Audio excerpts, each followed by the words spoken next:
नमस्कार दोस्तों, मैं हूं हॉरर मिस्टर एक्स और आज जो कहानी आप सुनने जा रहे हैं, वो सिर्फ एक कहानी नहीं, बल्कि एक ऐसा राज है जो आज तक किसी ने समझने की कोशिश नहीं की। अगर आप रात को अकेले हैं, तो शायद इससे सुनना आपके लिए ठीक ना हो। रात के एग्जैक्टली 2:13 बजे राहुल की नींद अचानक खुल गई। घर में गहरी खामोशी थी, लेकिन एक हल्की सी खटखट की आवाज उसके कानों में गूंज रही थी। पहले उसने सोचा कोई सपना होगा, पर आवाज रुक नहीं रही थी। थक, थक, थक। वो धीरे से उठा और ड्राइंग रूम की तरफ बढ़ा।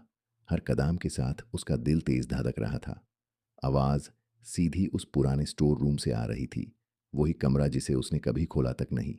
दरवाजे के पास पहुंचकर उसने अपनी सांस रोक ली। अंदर से किसी के सांस लेने की आवाज आ रही थी। राहुल का गला सूख गया। कौन है वहां?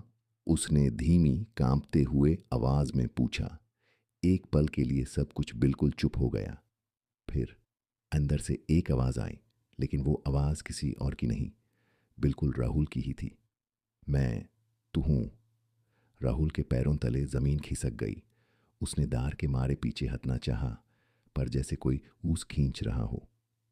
डर के बावजूद उसने दरवाज़ा खोल दिया। कमरा अंधेरा था और बिल्कुल खाली, लेकिन जैसे ही वो अंदर घुसा, दरवाज़ा उसके पीछे धड़म से बंद हो गया। राहुल ने जल्दी से मुड़कर दरवाज़ा खोलने की कोशिश की, पर वो हिल तक नहीं रहा था। तभी उसने महसूस किया कोई उसके बिल्कुल पीछे खड़ा है। उसकी गर्दान पर ठंडी सांस पड़ी और फिर उसके कान के पास एक फासा फासा सा खौफनाक आवाज़ गूंजी। अब तू मैं है। राहुल जोर से चीखना चाहा, पर आवाज गले में ही अटक गई। अगले ही पल कमरे के कोने में एक धुंधली सी परछाई दिखी, जो धीरे धीरे राहुल का रूप लेने लगी और असली राहुल धीरे धीरे उस अंधेरे में घुलने लगा। अगली सुबह घर बिल्कुल नॉर्मल था। राहुल अपने रूम से बाहर आया जैसे कुछ हुआ ही ना हो, लेकिन उसकी आंखों में अब एक अजीब सी खामोशी थी। और जब वो स्टोर रूम के पास से गुजरा, तो अंदर से हल्की सी खटखट की आवाज दोबारा आई। इस बार अंदर कोई और फंसा हुआ था।